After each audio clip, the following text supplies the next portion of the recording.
Hello again, Mother. Jonathan, back already. Good, good. I was just about to go outside to find you. You shouldn't stay away for so long. Mother, do you know what's been going on in this area? Not really. I don't go out much due to the epidemic, and when I do, I tend to get lost. What do you mean you get lost? I hope you don't go outside alone. Of course not.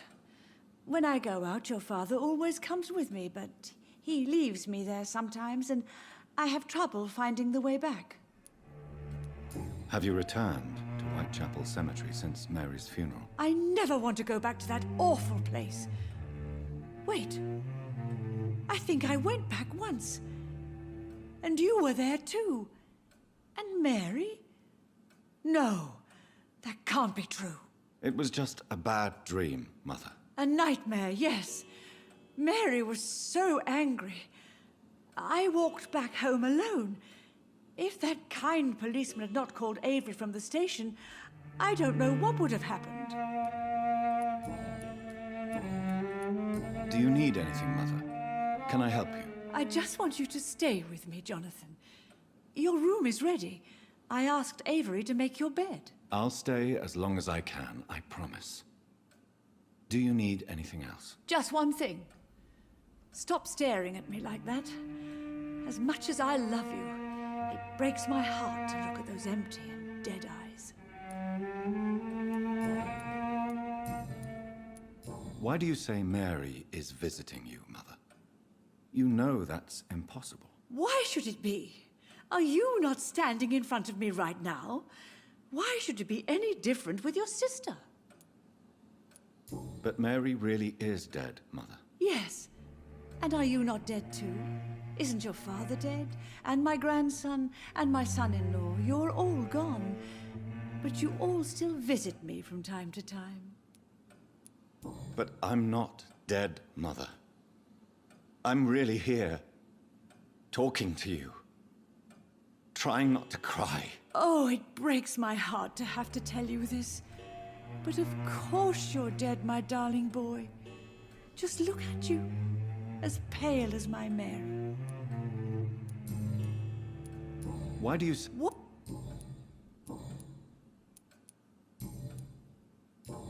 Goodbye, Mother. Try to rest now. Goodbye, son. Please come back soon.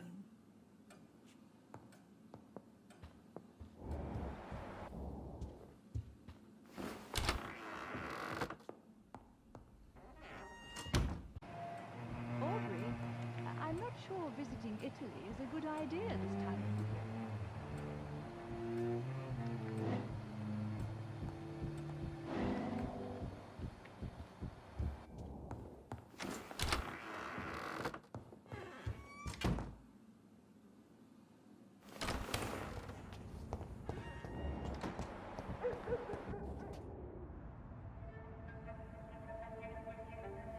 Your father and I have spoken about your fiancé, Mary.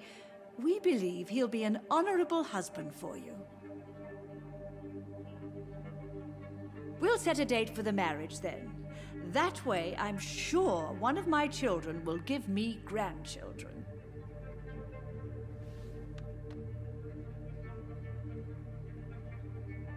I understand your thirst for knowledge, Jonathan, and your father and I are proud of it. But you are not that young anymore, my son. When will I meet your soulmate?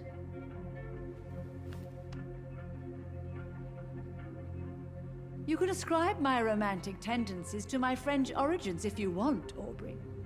But I'll never cease to believe in a match made in heaven, my beloved.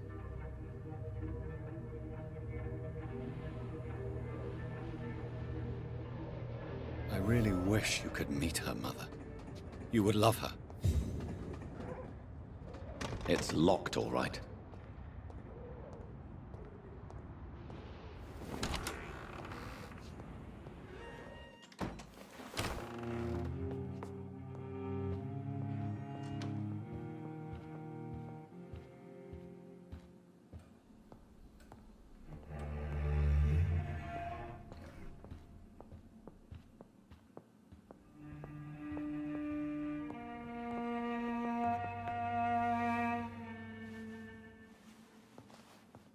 yes, Jonathan.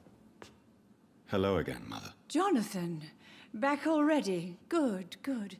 I was just about to go outside to find you. You shouldn't stay away for so long.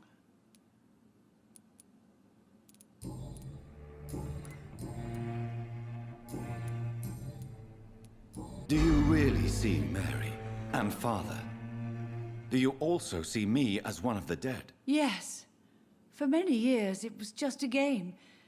Since your father left us without a word, I took to the habit of speaking to him. Yes, I remember. I sometimes spied on you and listened to you talking with Father in the garden. It made me so angry then. But it was just a game, wasn't it? Yes, it was. But since then, my poor dead Mary visited me in my room. She led me to her grave, and there you were. I now know the dead can haunt us. I'm so sorry. You did not deserve to endure this. Mary should never have done this to you. That's true, my son. But you know what the worst part is? I liked it when Mary spoke in my head. Now she is silent, and it makes me so sad. Should I leave you alone? Just ask, and I swear you'll never hear from me again. Oh, no, Johnny. You're always welcome in this house. And one day, when I finally die, we'll all be together again. Just as Mary promised us.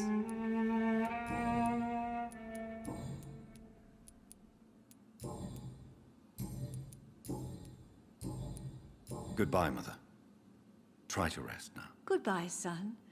Please come back soon. Aubrey, I'm not sure visiting Italy is a good idea this time of the year.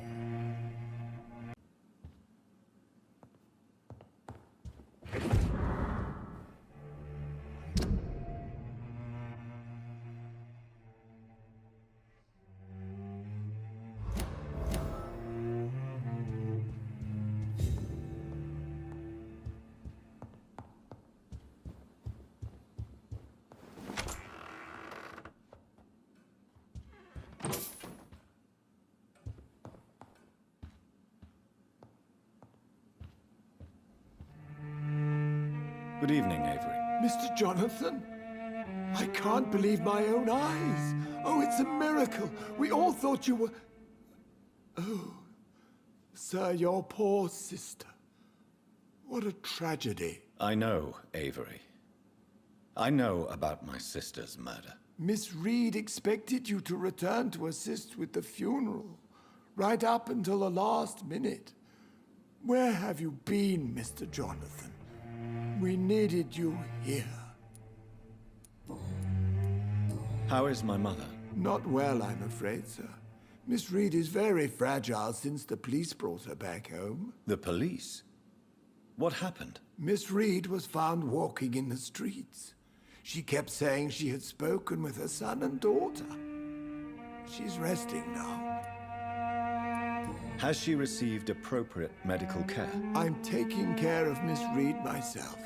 Hospitals are so overwhelmed by the epidemic that they can only accept patients infected by influenza. Perhaps we could arrange a short trip. Somewhere sunny, like France. She has always been very fond of France. I think leaving London could do her good. I'm afraid Miss Reid is too frail for the moment. Recently, she started going out at night without remembering it. I have to watch her carefully. What is the situation in this part of town? For a time, the West End seemed spared by the epidemic. But the situation is getting much worse. Have you no relatives anywhere? I'll understand if you want to take a few days to see family. Your father managed to guarantee my earnings as long as I take care of this house, sir. My sisters are dead, and I've never met my nephews. I'll stay, sir. I'm sorry I could not be here for Mary's funeral. Your mother was strong, sir, but your support would have been appreciated. Apart from the priest and I, no one else attended your sister's funeral. To be present at the funeral with you both was my dearest wish, Avery. but I'm sorry, I simply could not attend. I would not dare to question your absence, Mr. Jonathan. All I can say is that we missed you a great deal during these difficult days.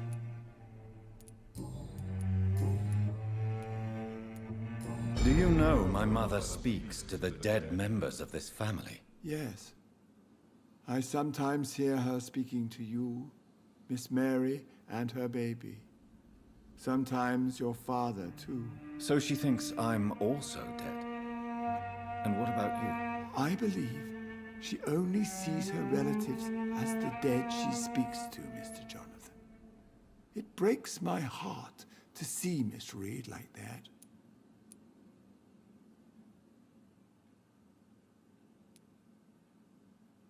I am powerless to help her. She thinks I'm a ghost, too. Whatever I say, she just sees me as another dead relative. But you are still alive, Mr. Jonathan. That's the difference. And I am sure Miss Reid will realize it soon. Tell me the truth, Avery. Do you feel forced to stay here? Would you leave this house without the arrangement made by my father? No, sir. I have nowhere else to go. And I promised your father I'd take care of his family as long as I live. This house is dead, Avery. There is a curse on this family. You really should consider leaving. If only you could have been here sooner or more often. Maybe this house would not be that empty. But you're here now, sir, so my task is not over.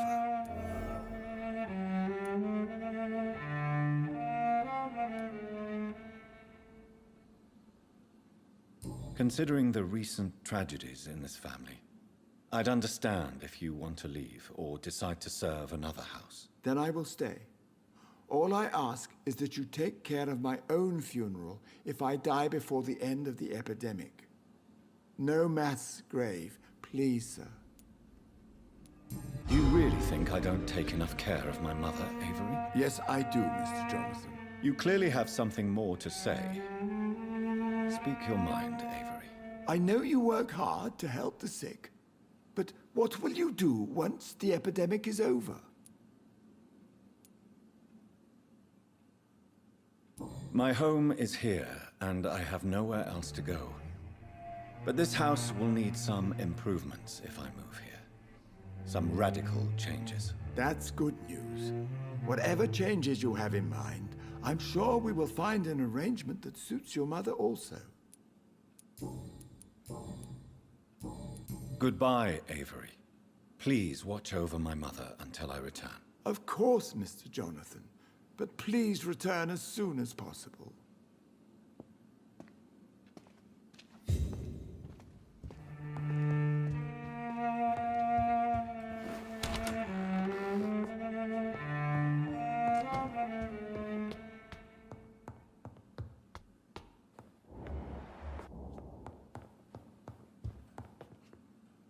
Hello again, Mother. Jonathan, back already? Good, good. I was just about to go outside to find you. You shouldn't stay away for so long. Do you think Avery is right? Do you think I should take better care of you? I don't blame you, but you abandoned me, son. A mother should not survive her children. It's unbearable to know you're not here anymore.